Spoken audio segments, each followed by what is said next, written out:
Jupiter का एकादश भाव में आना आपके जीवन में गोल्डन पीरियड की शुरुआत करवा सकता है। मैं ऐसा क्यों कह रही हूँ?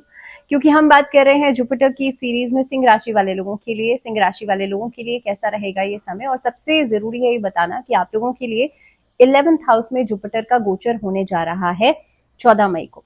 अब 14 मई को पहला ट्रांजिट होगा जुपिटर का after a long period of time, 13 महीनों बाद। उसके बाद एक और ट्रांजिट होगा जो कि 19 अक्टूबर को होगा, क्योंकि इस पूरे साल भर में जुपिटर कई बार ट्रांजिट करेंगे। ये एक इंपॉर्टेंट सीरीज ऑफ इवेंट्स इसलिए भी हैं क्योंकि जुपिटर एक लंबे समय के बाद ट्रांजिट करते हैं।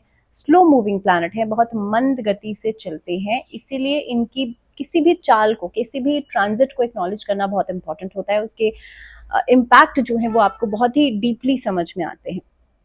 सो ये सीरीज है जुपिटर ट्रांजिट की। हम अलग अलग राशियों के बारे में बात कर रहे हैं। कर्क राशि तक हम बात कर चुके हैं। ये वीडियो है सिंह राशि, 5th वीडियो रहेगा सिंह राशि वाले लोगों के लिए। अब देखिए, देवगुरु बृहस्पति जो है वो पंचम भाव और अष्टम भाव के लॉर्ड हैं। 5th हाउस और 8th हाउस के लॉर्ड होकर के आपके लिए ट्रैवल कर रहे हैं 11th हाउस में, जो कि एलिवेशन का हाउस है। अब सबसे पहले इसको समझते हैं। 5th हाउस जो होता है अकेडमिक्स का होता है, 5th हाउस जो होता है बच्चों का होता है, और 5th हाउस आपके लव रिलेशनशिप्स का होता है। वहीं पर अष्टम भाव एक ऐसा घर है जो कि बहुत मिस्टीरियस है, कार्मिक अकाउंट को, यानी कि आपके पिछले जन्म और सडन डेथ को रिप्रेजेंट करता है।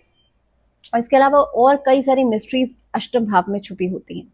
लेकिन इस समय के अंदर 14 मई को पहला ट्रांजिट होगा जुपिटर का। 14 मई के बाद 19 अक्टूबर को यहां से निकल करके कर्क राशि में चले जाएंगे। अभी मिथुन राशि में ट्रांजिट करने वाले हैं, वृषभ से मिथुन में ट्रांजिट करेंगे।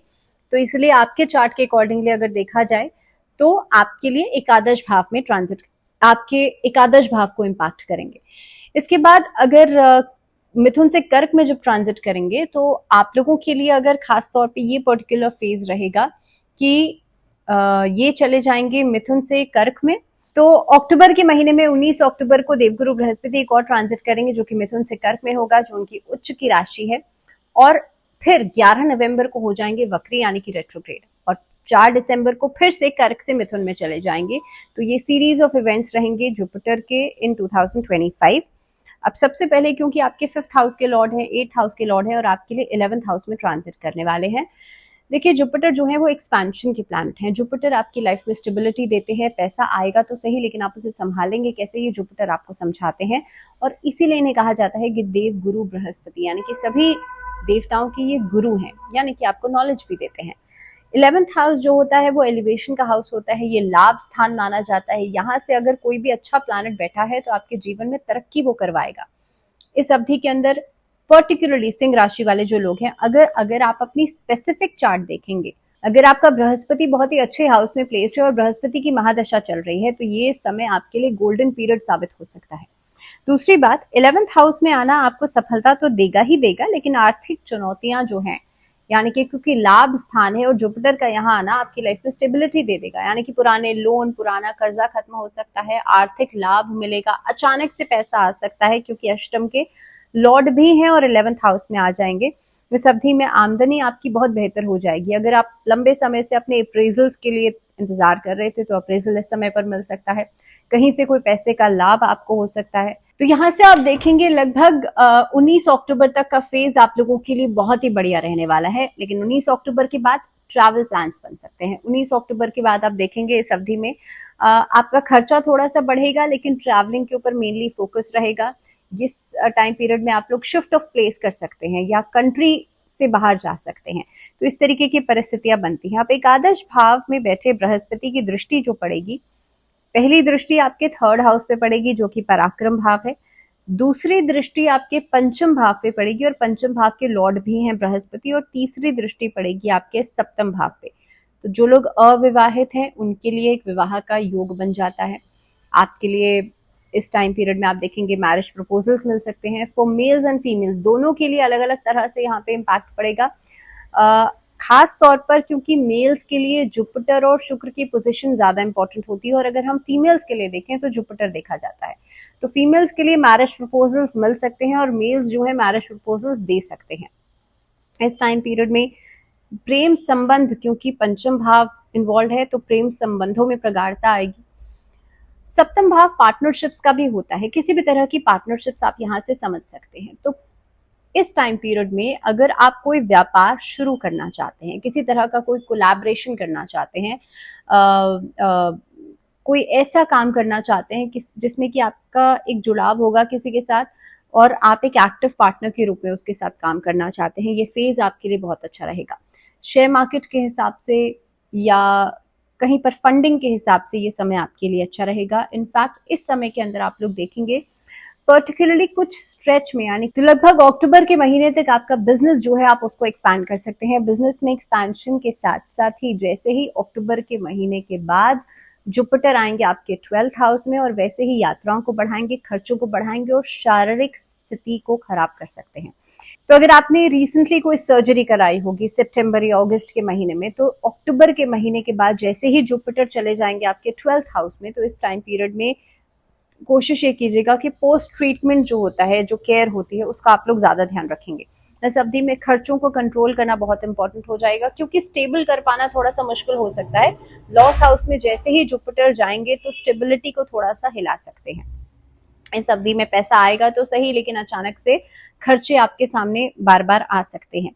अब भाई बहनों के लिए ये समय बहुत अच्छा रहेगा। Till the month of October आपका भाई बहनों के साथ एक जुड़ाव, एक तालमेल, एक अच्छा सामंजस्य जो है बनेगा, क्योंकि 3rd हाउस पे भी दृष्टि है और लगभग आप देखेंगे पंचम भाव पे दृष्टि पड़ने का मतलब ये है कि हायर एजुकेशन के लिए ये बहुत अच्छा समय रहेगा। उच्च शिक्षा की प्राप्ति के लिए बहुत अच्छा समय रहेगा। इस टाइम पीरियड में आप देखेंगे कि ये फेज एक ऐसा फेज हो सकता है कि कोई भी टेक्निकल या कोई भी कॉम्पिटिटिव एग्जाम अगर आप देते हैं तो क्लियर होने के चांसेस ज्यादा रहेंगे। दूसरी बात, संतान की प्राप्ति हो सकती है आपको इस अवधि के अंदर अक्टूबर के महीने तक। थर्ड थिंग इज, जैसे मैंने कहा, लव रिलेशनशिप्स के लिए भी बहुत अच्छा समय रहेगा, लेकिन हाँ जैसे ही जुपिटर वक्री अवस्था में आएंगे मिसअंडरस्टैंडिंग्स करवा सकते हैं, मिसअंडरस्टैंडिंग्स हो सकती हैं, आपकी बात किसी से चल रही है और इस अवधि में कैजुअल रिलेशनशिप होने के चांसेस भी ज्यादा बनते हैं। 19 अक्टूबर के बाद आप देखेंगे किसी भी ऐसे शॉर्ट टर्म रिलेशनशिप में अगर आप पढ़ते हैं तो ये मानसिक तनाव की शुरुआत करवा सकता है। अब दूसरी बात, यहां से देखिए दिसंबर के महीने में वक्री होकर के फिर से 11th हाउस में मूव कर जाएंगे, यानी कि ये 12th हाउस में चले जाएंगे लगभग 19 अक्टूबर को और उसके बाद 11 नवंबर को वक्री अवस्था में रहेंगे 12th हाउस में और उसके बाद 4 दिसंबर को फिर से वक्री होकर के ये आ जाएंगे आपके 11th हाउस में। तो जैसे ही 11th हाउस में आएंगे आपकी परेशानियां धीरे धीरे करके वो ग्राफ खत्म होना शुरू होगा और बेटरमेंट की तरफ आप बेहतरी की तरफ आगे बढ़ेंगे। इस टाइम पीरियड में थोड़ा सा विलंब इसलिए हो सकता है, यानी कि थोड़ी सी एक अनस्टेबिलिटी या फिर चीजें पोस्टपोन हो सकती हैं, जस्ट बिकॉज ये ट्रांजिट जो है ये लगभग 1 से 1.5 महीने में बहुत जल्दी होगा, तो इसलिए आप लोग देखेंगे थोड़ा समय लग सकता है चीजों के होने में, यानी कि आपने कुछ काम सोचा, उसकी प्लानिंग करी और उसके होते होते एग्जीक्यूशन में समय लग जाएगा। दूसरी बात, इस टाइम पीरियड में अगर आप किसी कोर्ट कचहरी के मामले में फंसे हुए हैं, आपका कोई शादीशुदा से जीवन से जुड़ा हुआ ऐसा कोई मामला है जो कि कोर्ट कचहरी तक पहुंच गया है, ऐसी परिस्थिति में जब जुपिटर 12th हाउस में जाएंगे तो आप अपनी पक्ष को क्लियर रखिएगा या किसी भी अनैतिक चीज में खुद को इन्वॉल्व करने से बचेगा और पर्टिकुलरली इस टाइम पीरियड में चीजें बेहतर होने की बजाय रिवर्स मोड में आ सकती हैं। So you need to be a little more careful जब जुपिटर चले जाएंगे 12th हाउस में, क्योंकि यहाँ पर मान सम्मान पर ठेस पहुंच सकती है, यहाँ पर जो आपने सोचा है वो चीजें काउंटर पार्ट कर सकती हैं। तो इन ऑल अगर देखा जाए तो आपको थोड़ा सा यहाँ पे सोचने समझने की जरूरत है, किसी के भी बहकावे में आना इस अवधि में ठीक नहीं रहेगा। फादर और मदर की तरफ से एक एक्स्ट्रा केयर और सपोर्ट तो रहेगा ही रहेगा, लेकिन सबसे इम्पोर्टेंट बात देखिए, पैसे का हेर फेर यहाँ पे हो सकता है, किसी स्कैम में आप फंस सकते हैं। तो जुपिटर का 12th हाउस में आना, मेक वेरी श्योर कि आप अपने दिमाग से काम लें, बुद्धि से काम लें, दूसरों के बहकावे में नहीं आए और किसी स्कैम में तो बिल्कुल भी नहीं फंसे। इस अवधि में क्या किया जा सकता है, तो केसर युक्त खीर का भोग आप भगवान विष्णु को लगाएंगे। विष्णु चालीसा का पाठ आप नियमित रूप से करेंगे। इस अवधि के अंदर विष्णु सहस्त्र नाम सुन सकते हैं, अगर आप पढ़ नहीं सकते तो सुन सकते हैं। भगवान विष्णु को गुरुवार के दिन पीले रंग के वस्त्र अर्पित कर सकते हैं। ये छोटी छोटी remedies believe me can do the magic. और इस टाइम पीरियड में जितना ज़्यादा आप लॉयल रहेंगे इन एनी रिलेशनशिप वो आपके लिए अच्छा रहेगा, बिकॉज जब तक आप लॉयल हैं तब तक चीज़ें बहुत अच्छी बनी रहेंगी। लेकिन ये चीज़ ध्यान रखिएगा कि रिलेशनशिप्स के अंदर अगर आप लॉयल्टी नहीं निभाते हैं तो उसका असर दूसरे के जीवन पे नहीं पड़ता, उसका असर आप ही के जीवन पे पड़ेगा। तो बी वेरी श्योर कि आप लॉयल्टी बिल्कुल बना करके रखें। इस टाइम पीरियड में बहुत वाइसली डिसीजंस लीजिएगा, अपनी सोच से, अपनी बुद्धि से, दूसरों की बुद्धि से नहीं। तो ये कुछ चीज़ों का ध्यान ज़रूर रखिएगा। In all this was all about Leo. सिंह राशि वाले लोगों के लिए 11th हाउस में जाना अपने आप में बहुत कुछ देगा आपको, लेकिन कुछ फेज के लिए आपको ध्यान भी रखना पड़ेगा, क्योंकि जब तक चीज़ें फिर से सेटल डाउन होंगी 11th हाउस में आने के बाद, तब तक आपको बहुत एक रोलर कोस्टर से गुजरना पड़ सकता है। तो इसीलिए मैं बार बार इस चीज़ को रिपीट कर रही हूँ कि एक अच्छा समय के बाद अचानक से जब बुरा समय आता है, और मैं ये नहीं कहूँगी बुरा समय, लेकिन हाँ एक स्ट्रगलिंग फेज जब आता है तो थोड़ी सी परेशानियां भी होती हैं। तो इसीलिए ज़रूरी है ध्यान रखना। So this was all about Leos.